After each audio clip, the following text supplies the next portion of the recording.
I'm an artist, not a YouTuber. This is what I truly believe. Now, I've tried to define these two labels before, and the first time I failed miserably. The second time, I did an okay job, but the third time's the charm. But there is a reason I'm trying to explain this again and again. It's because I truly want to communicate what I am trying to do here.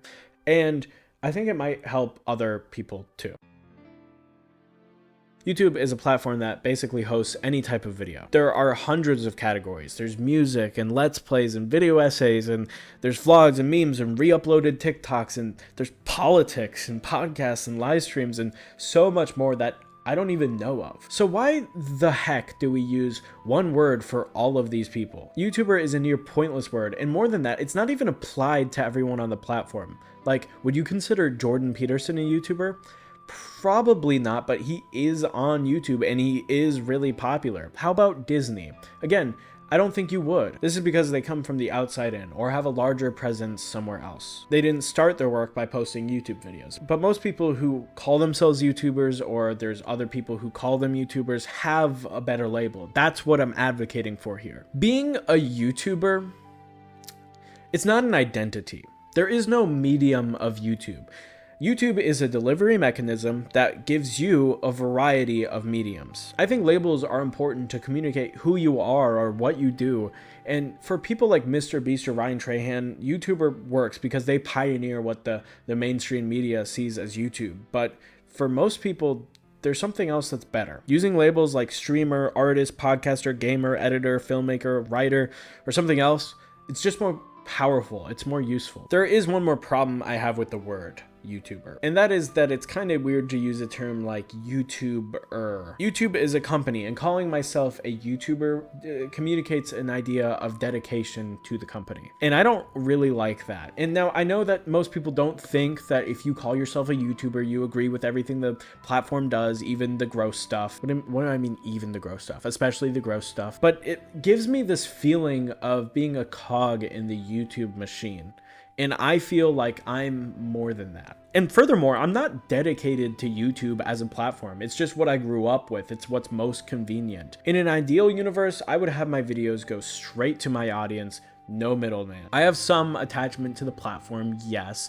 If I had a YouTube plaque, yeah, I'd put it up. I think I need a pop filter, but there are also times where I have a disdain for the platform. One label solves some of these problems, and I would argue it's a useful word. That word being creator. Creator is a label that is just much more useful, not only because it removes the company from its name, but also because it's less precise in some good ways. It actually spreads to other platforms like Instagram, Twitch, TikTok, and Facebook. This is good in one way because most people have multiple platforms and, again, are not dedicated to one. They aren't like YouTubers because they're dedicated to YouTube specifically. That most people have a TikTok too. Not TikTok too. Oh gosh. However, it also still has the problem of YouTuber. It's still way too broad, and it's only heightened by the fact that there's so many more platforms and people. I think the label has its uses in things like charities and movements that spread throughout multiple corners of the internet. Like Team C's was a creator-led charity, but I think ultimately in most cases, to me, it is still better to use other labels.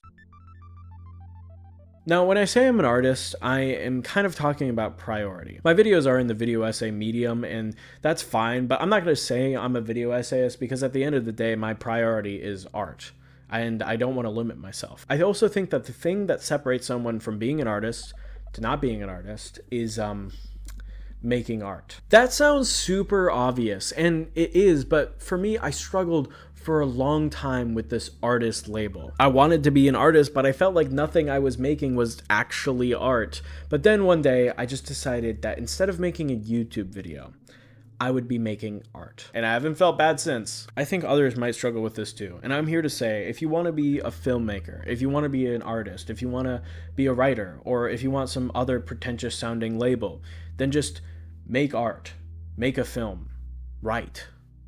And repeat that. It's that simple. The artist label is one of 3 labels that I've assigned myself in all of my about me's and bios. The second label I've attached to myself is writer. This one's just as simple. I do write, I do make art, therefore I am an artist, I am a writer. I write on the community tab on YouTube and on Substack and Patreon as well.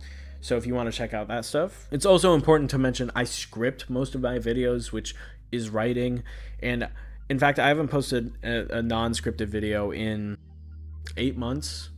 I didn't just think of that. I wrote that down. I don't know why I like. Okay, the last label, and perhaps the most complicated one, is the philosopher label. I consider some bits and pieces of my work philosophy. This is why it's kind of weird. On the one hand, like, yes, I do consider some of my videos to have some philosophy in them, but on the other hand, it's like such a minute part of all of this. This label will get easier with time as I read more and produce more work and get more philosophy brained. I expect this channel to only get more philosophical, not less. I think a label is something to accrue with feeling out who you are with what you do or want to do. The connection to your work is so important, and if you're just someone who posts on YouTube, of course you're not gonna feel anything. It's going to be difficult to meaningfully connect with the feeling of who you are with what you actually do. Artist, writer, and philosopher are all labels that connect me to my work deeply and make me feel more a part of this channel than the word YouTuber ever could. I felt this attachment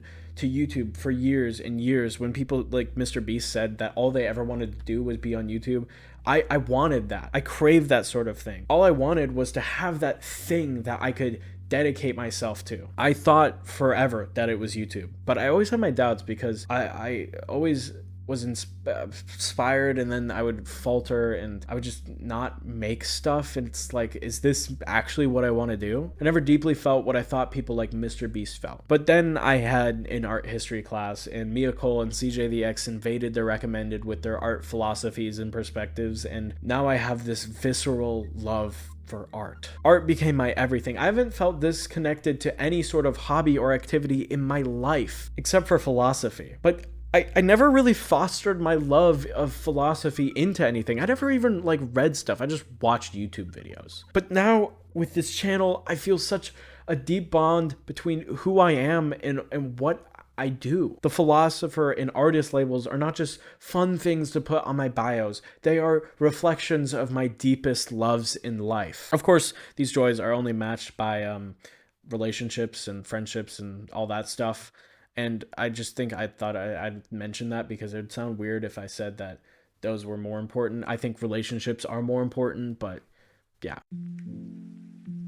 My dream is to blend art and philosophy into beautiful, rich art moments, and that is what the goal of this channel is. And I've now made that clear. This video is somewhat shorter than the rest, but that's just because I've already talked about this, and there's no need to go on and on and on again. If you really want to know more, then you can check out my really long video. However, this video is more important because I really just want to communicate this and finalize my feelings. And if you're wondering why I'm wearing the exact same thing and my hair looks the exact same, it's because I accidentally glued myself to this couch.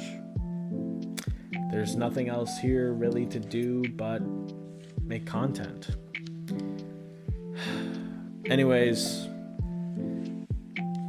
like I did in my last video, I have to cheers the mic instead because I can't reach the camera. It's all the way over there. So cheers, by the way. Cheers, cheers, cheers. Oh my gosh.